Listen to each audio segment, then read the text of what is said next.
Hello everyone, সবাইকে hello করো। Hello. আর কালকে তো ভোট, তো সবাই নিশ্চয়ই ভোট দিতে যাবে, তাই তো? হ্যাঁ। আর যেটা শেয়ার করবো বলে ভিডিওটা অন করলাম, তো সেটাই বলি। তো ওকে বলছি যে কালকে তো ভোট দিতে যাব আমরা, তো তুই কি অতক্ষণ তো থাকতে পারবি না গরমের মধ্যে, তো বিরক্ত হয়ে যাবে, যেহেতু বাচ্চা মানুষ কতক্ষণই বা থাকবে, এবার কত লেট হবে সেটাও তো বুঝতে পারছি না, গেলে তবে বোঝা যাবে। তো সেই কারণে বলছি, তুই কি ঠাম্মি দাদার কাছে থাকবি? আমি আর পাপা যাব।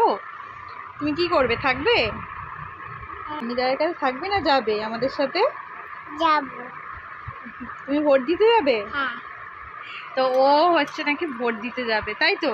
হ্যাঁ। এবার হচ্ছে আমি ওকে বলছি যে তুই গিয়ে তো বিরক্ত হয়ে যাবি, কারণ অতক্ষণ যেহেতু একটা বাচ্চা মানুষ কি থাকতে পারে ওই গরমের মধ্যে, অত রোদ, ওখানে কিন্তু প্রচণ্ড গরম হবে, গেলে বিরক্ত হয়ে যাবে, আবার অনেক পুলিশও থাকবে, তুমি তো ভয় পাবে তাদের দেখে।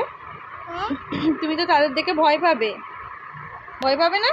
তাদের তো দেখে তুমি ভয় পাবে, গিয়ে যদি কান্নাকাটি করো তখন তো তারা বকবে তোমায়, তুমি কি করবে তাহলে? এবার ওকে বলছি যে তাহলে এক কাজ করা যায়, তোকে তাহলে আমার মার বাড়ি ওখানে রেখে, আর তাহলে আমি আর তোর পাপা ভোটটা দিয়ে এসে আবার হচ্ছে নিয়ে বাড়ি চলে আসবো, তাই তো শোনে? হ্যাঁ। এবার ও কি বলছে শোনো, তো এখনো হ্যাঁ বলছে, কিন্তু একটু আগে কি বলছিল, কি বলছিল শোনে, যে তুমিও ভোট দিতে যাবে, তাই তো? হ্যাঁ। হ্যাঁ, হ্যাঁ। ভোট দিতে যাবে তো? হ্যাঁ। আচ্ছা, উঠে বসো, উঠে বসো, ভালো করে বসো। এবার যেটা বলার, তো তুমি কাকে ভোট দেবে গিয়ে সেটা বলো। পাপাকে আর পাপা। পাপাকে? হ্যাঁ। আর কাকে? মাকে। আমাকে? হ্যাঁ। তো এটাই শেয়ার করার ছিল। তো ও বলছে তুমি কাকে ভোট দিতে চাও, সত্যি করে বলো, কাকে ভোট দেবে? মাকে। মাকে? তাই তো? হ্যাঁ। ঠিক আছে, মনে থাকবে। হ্যাঁ।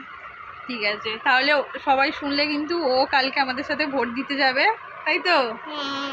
আর গিয়ে কিন্তু আমাকেই ভোটটা দেবে, হ্যাঁ। তাই তো? ঠিক আছে, সবাইকে টাটা করে দাও। টাটা।